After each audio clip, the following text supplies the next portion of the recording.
England, Canada, Australia, and many other countries are led politically by prime ministers to the Queen. In fact, she is the official head of 123 Commonwealth countries. America, Russia, and other countries, however, have a president and vice president. Usually, corporations have presidents and vice presidents. What does this mean? The US presidents rule from the White House. The Russian presidents also rule from the White House. The Jesuits, a large force behind the Illuminati, have their own White House as well. England is ruled from Whitehall. Jordan Maxwell wrote, "The United States government is being ruled from the White House. The government of England is being ruled from what is called Whitehall. And Whitehall, like our White House, is the symbol of power, because the hall is like the Masonic Hall, the Lodge Hall, the Union Hall."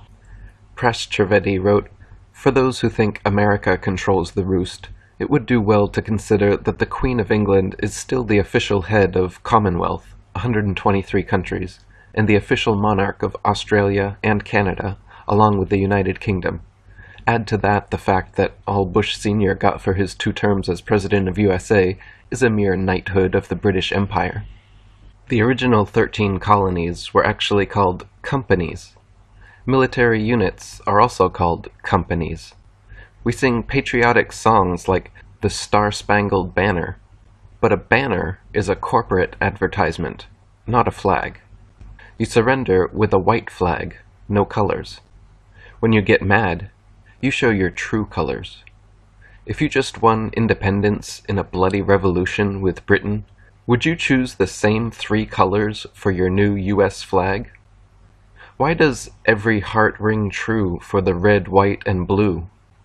What about the gold-fringed flag used by the military, hung at all courts, schools, and government buildings? It all has to do with the British Maritime Admiralty Law of Flags. David Icke wrote, "This is also known as British Maritime Military Law, and this is why the American flag always has a gold fringe when displayed in the courts of the United States. You find the same in government buildings and federally funded schools.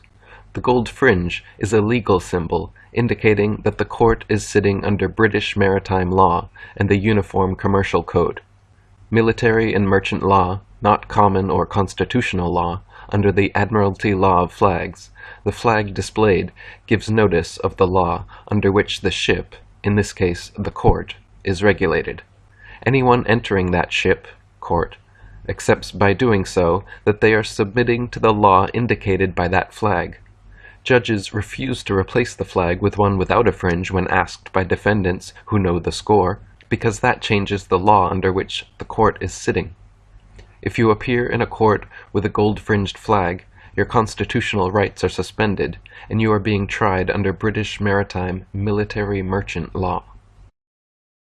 You see, there are 2 kinds of law. This is a subject I love. I've been talking about this for years. There are 2 kinds of law on the earth that rule the whole world, but most people don't know that.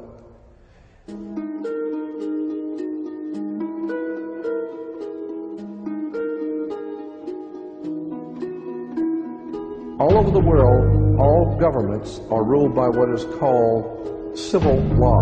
Civil law goes back to a Latin word, civili, which goes back to the word illy. Oh God, I mean, you go on for hours on this stuff. Civil law, which is called, in all countries, the law of the land. So you say, well, you can't do that because that's against the law of the land. The law of the land is civil law, Roman civil law, the law of the land. But there is a second law which also operates all over the earth identical. It's called UCC, Uniform Commercial Code. That is the law of God in the world of business. I don't care if you're in Japan, in Africa, in China, in Istanbul, Turkey. If you have a company, if you have a corporation, if you are doing business where you buy and sell and make money, you are operating on this earth under something called UCC, Uniform Commercial Code, Because if all countries worked on a different commercial code, then nobody could do business with anybody. You couldn't trust Japan to pay you. Japan couldn't trust America to pay them for the cars, because everybody has their own laws. Under the Caesars of Rome, they established under Caesar that all nations in the empire that do business, everybody plays on a level field. If you do business in Africa with China, you pay them. And if Africa does business with American companies, you pay them. You pay. Whatever it is you're doing business, you don't mess around. The most severe law in this world is called UCC, Uniform Commercial Code. It's the Bible of business on the earth. Uniform Commercial Code. Uniform Commercial Code is based directly on Vatican canon law, on the Roman canon law. Consequently, when a ship pulls into port, it pulls in and stops, and it's called in its berth. The ship is now in its berth. Because it is on the law of the high seas, or commercial maritime, UCC commercial law, rules the seas. So when the ship pulls into its berth, the first thing the captain must do is to present a certificate of manifest to the port authorities, which means that the port authorities need to know how much is on this ship that you're bringing into our country and our economy. How many TVs, how many cars, whatever you're bringing, how much are you bringing into our economy? So you have to have a certificate of manifest of what is the value of your ship here. What are you doing? Consequently, when you are born, you come out of your mother's water. Therefore, you must have a birth certificate, a certificate of manifest, because you are a corporation-owned item. You are a human resource. International Maritime Admiralty Law, the law of the high seas, began in Sumeria, was perfected in Rome, and continues to this day. Jordan Maxwell has explained that the way we trade commerce today is modeled after the Masons, Templar Knights' 1,000-year-old system. Notice how, regardless of whether you send a product by air, water, or land, you ship it. The ship pulls into its berth and ties to the dock. The captain has to provide the port authorities with a certificate of manifest declaring the products he has bought. Through a legal loophole the royals have created, U.S. citizens are considered property of the Queen under British maritime law. Since we are born of our mother's water, from her birth canal, we are thereby a maritime product, a shipped commodity. Our mothers were delivering a product under maritime law, and that's why we are born in a delivery room. That's why the dock signs your birth certificate, your certificate of manifest. You're kept in the maternity ward. Why a ward? No other hospital areas are called wards. Prisons have wards and wardens. The judge sits on the bench for the bank. Banks are on both sides of a river. A river bank directs the flow of the current sea, the currency, the cash flow. The currency is deposited from bank to bank down the river. We're just consumers to advertise to, just human resources to be used up like batteries. And they are the social engineers, molding us useless eaters into wage slavery. Understanding words is what you really need to start doing. You need to start doing your homework and understanding words. If you put an S in front of words, it becomes swords. And that's what words are. They're cutting. They can cause you great trouble. Humans are word-controlled creatures. So we need to establish what words mean. Again, when we talk about law, there's a Roman maximum in law that says, "For he that would be deceived, let him." Simply meaning, if you are so ignorant as to be deceived, then that's your business, that's your problem. So you need to do your homework and find out what words mean, especially in relation to law and government? Because there is a world of occultism that is operating today throughout the world, in which you use certain words, and when those words are used in a court, they don't mean the same thing at all. Understanding law and the words of law, there are two things that this planet has: water and earth, water and land. Consequently, there are two kinds of law: the law of the land and the law of water. You've heard the term law of the land, but in point of fact, that's precisely what this word means, law of the land, because it is the people who live on land. And that is opposed to something else called the law of the high seas, or the law of water. You need to understand the difference. The law of the land is the law of the culture that lives on the land. And so consequently, the law of the land is different in every country. You can do things in America you can't do in Russia. You can do things in Africa you can't do in England. So the law of the land is the law of the culture that lives on that particular land. However, there is a higher law that dominates the entire world. It's called the law of the water, or the law of the high seas. The law of water is referred to as the law of money. It doesn't matter what color you are, where you're from, or where you live. Money is money. And anytime you're doing banking or using money, you are now under the law of water, maritime admiralty. The very word merchant comes from mer, M-E-R, for the sea, for water. As in mermaid, we have merchant. Merchant, bankers. Let me give an example of the difference between the law of water and the law of the land. The law of water, as I said, is a law of banking, money, as opposed to the law of the custom of the people or the law of the land. The Statue of Liberty must be put in water. It could not be put on American land as such. It had to be put in the harbor, because it's not the Statue of Freedom. It's a Statue of Liberty. Liberty is what a sailor gets when he pulls into port on a ship. He gets liberty. He's not free. So America is not the land of the free and the home of the brave. We're not free or brave, period. We're not free. This is not a free country. Now let me give you an example of how this law of the water works. Why is it that you have to go to court? People are always concerned about going to court. You go to court because you play basketball and tennis on a court. How do you play tennis on a court? You play with a racket. Why? Because that's what it is. It's a racket.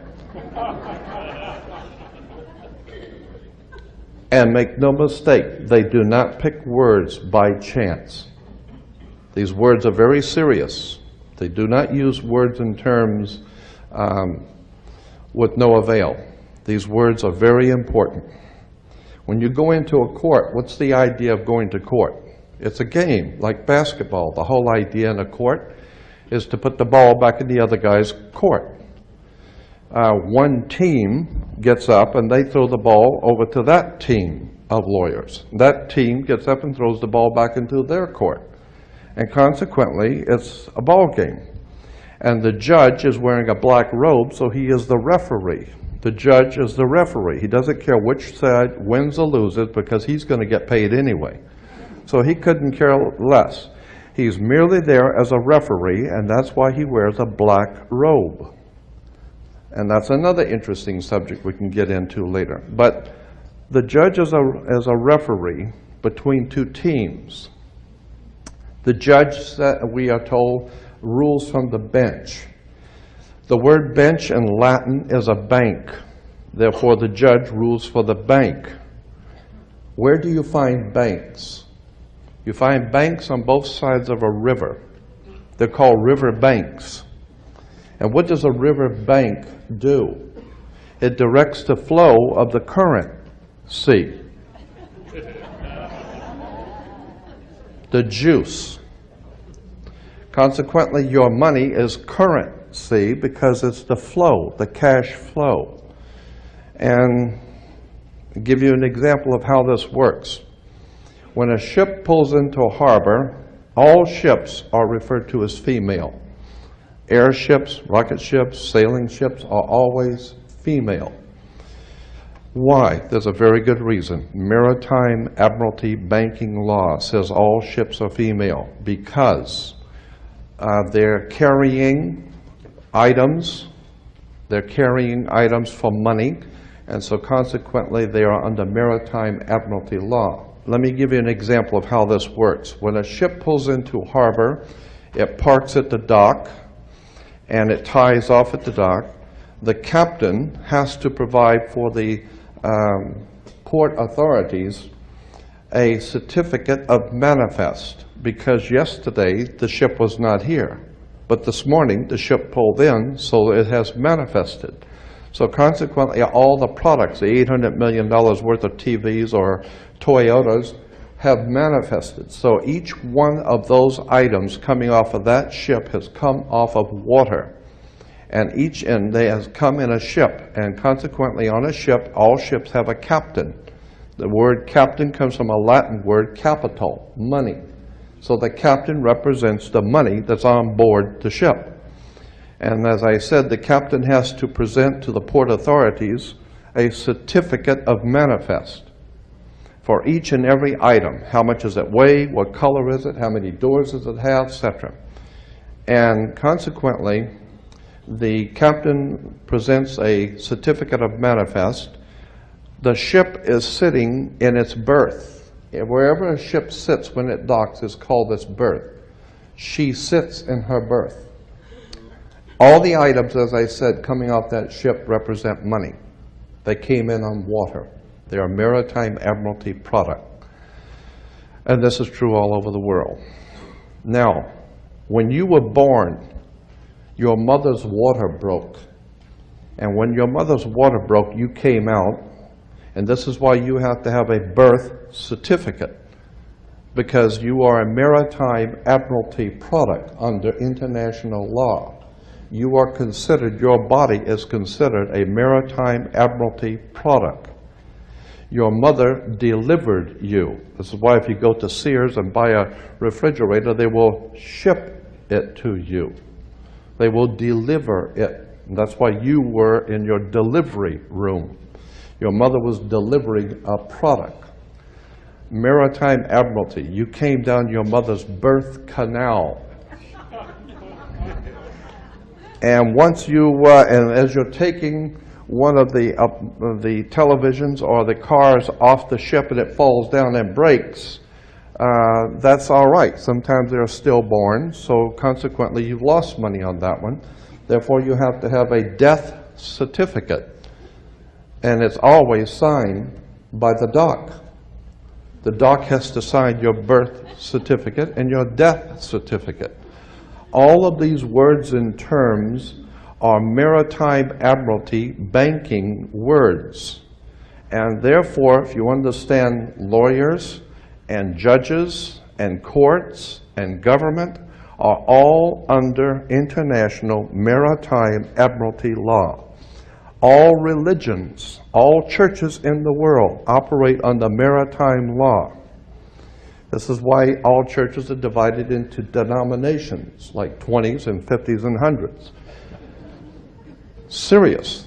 This is why they're called denominations, because all churches are nothing more than the product of Maritime Admiralty banking. The United States Corporation came about just after the Civil War. The Act of 1871 was passed by Congress, creating a separate form of government for D.C., essentially turning it into a corporation. It was decided that employees would be called citizens. So when you say in a court or on paper that you are a citizen of the United States, you are not a free American, but an employee of U.S. Inc. When you get a fine, a ticket, a bill, or get sued, you must sign in all capital letters. When you die, your Masonic tombstone by law will have all capital letters to show their employee has died. The entity that is your name in all caps is your Maritime Admiralty Product Code. Upper and lowercase letters legally represents you, your body.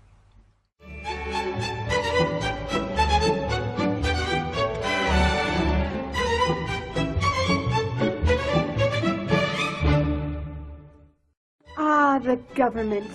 It loves you and wants to keep you safe and well. It even wants to make paying taxes, fines, and court costs easier for you. How? Well, you'll need to meet your straw man. He was born the same day you were. He looks like you, has the same name, and lives in your house, but you never knew he existed. You will have even paid his parking tickets or taxes. The worst part? He's been dead from day one. From every birth certificate, a legal personality, or legal fiction, is created with the same name to confuse little old you into thinking it's you. So, there is a human you and a paper you, or as it's commonly known, a straw man. So when it seems like government officials, court clerks, or the police are speaking English, they aren't. They're speaking legalese, designed to make you agree to verbal and written contracts without even knowing about it, all spun from Black's Law Dictionary. For example, when the police say, "Do you understand?" you'll say, "Yes." What they are really saying is, "Do you stand under our authority?" Oops-a-daisy, you just created a verbal contract with them. Oh, you clever government. Did you know that whenever you register something, you are handing over title to the person you register it with? That's right. Whenever you register something with the government, they assume it belongs to them. Registered your car? Super! Now you are the registered keeper of your vehicle, and the government can crush it when you don't pay your, straw man's taxes. Expecting a new bundle of joy? Well then you need to register your little darling with a birth certificate. Then they can start the process all over again and create a new straw man for your little one. Isn't that great? So when Junior grows up, he'll be able to generate revenue just like you have. When you notify on your baby by signing the birth certificate, your child becomes a ward of state, and if the government doesn't like what you're doing, they'll assume it's okay to take the child away, or make new rules for things they don't like. Not enough school? Smacking your child? Shouting too loudly? Then it's off to social services for the little one. When you get a bill, it's sent to you, but belongs to your straw man, not you. That's why bills, fines, and summons start with Mr., Mrs., or Ms. Sometimes you'll see your surname in capitals, just like on a gravestone. That's because your straw man is dead, and just a silly piece of paper, created before you could comprehend or even consent to it. When you go to court, you represent your straw man, so you, the human, take on any costs, fees, taxes, and fines involved for the straw man. The human you doesn't even need to pay them. But you made a contract with the court by appearing on behalf of your legal personality or straw man, just like the government knew you would. Confused? Well, don't worry. The government doesn't want you to know anyway. If you knew, you'd stop paying things like council tax and parking tickets. Because when you go to court, you are representing your straw man. You are you, alive and made of flesh and blood. Your straw man, or legal personality, is a piece of paper created from your birth certificate. And you think it's you. What a silly Billy. The Uniform Commercial Code was approved by the American Bar Association, which is a franchise, a subordinate branch of the British legal system, and its hierarchy based in London's Temple Bar, named after the Illuminati Knights Templar secret society. The power that controls America is based in Britain and Europe, because that is where the power is located that owns the United States Corporation.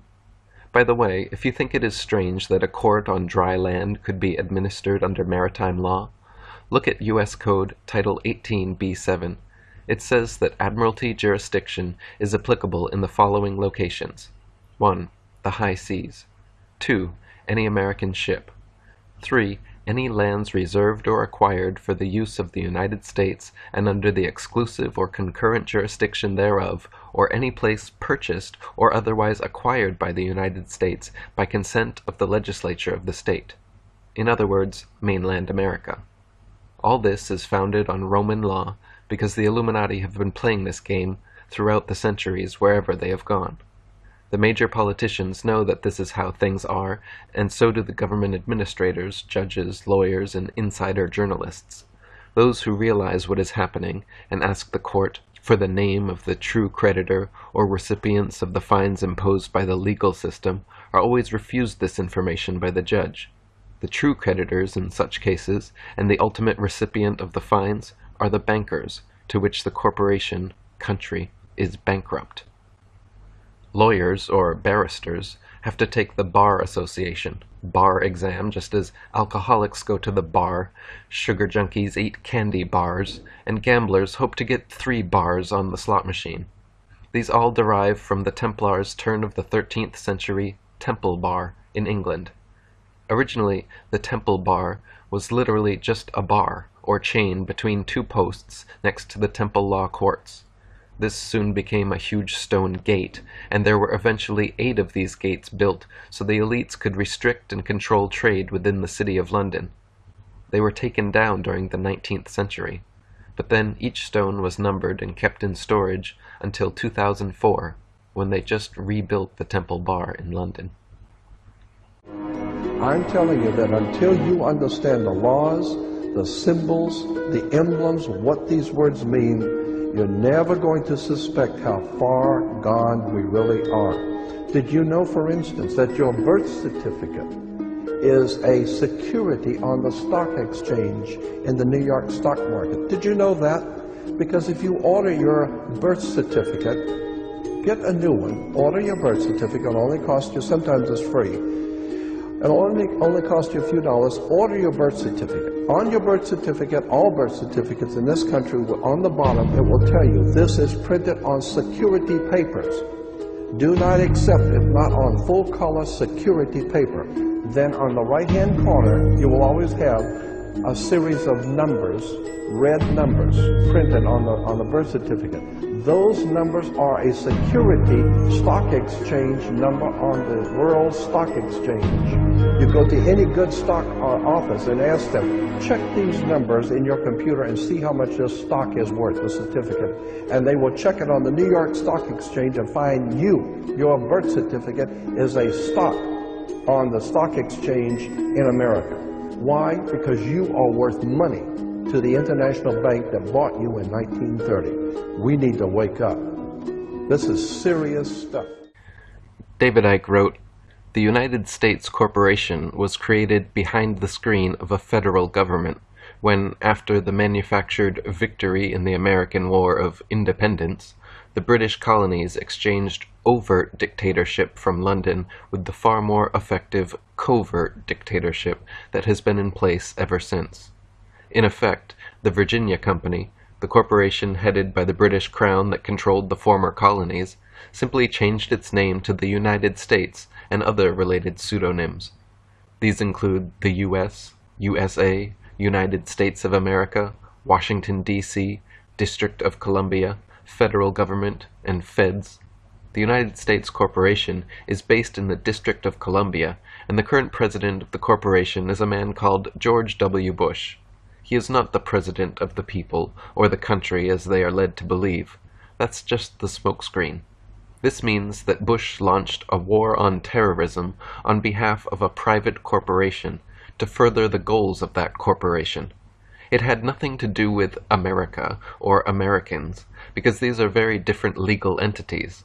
It is the United States Corporation that owns the United States military and everything else that comes under the term federal. This includes the Federal Reserve, the central bank of the United States, which is, in reality, a private bank owned by controlling stockholders and controllers of the U.S. corporation that are not even American. This is the bank from which the United States Corporation borrows money. In 1868, there was a corporation founded. Anyone can incorporate a company. Well, in 1868, there was a company incorporated. And in that particular company, the founders of that company called it, they referred to it as the United States Corporation. And they stipulated that anybody who would be a member of that corporation or work for that corporation would be called not an employee, but a citizen.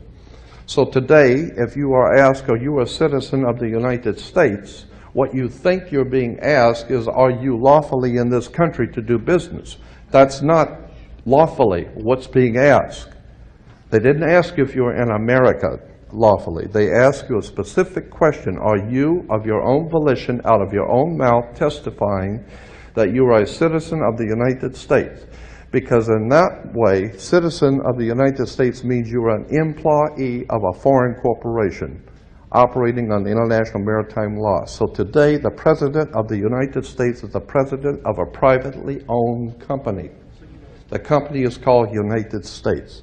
And the word president is always a word that is used in corporate law. Banks have presidents. All companies have presidents. So there's a corporation called United States, privately owned, and it has a president. It's an extraordinary story of occult treason, high treason and crimes against the state.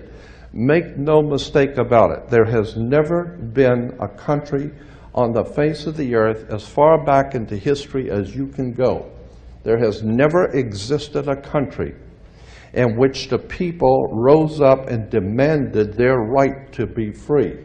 Never.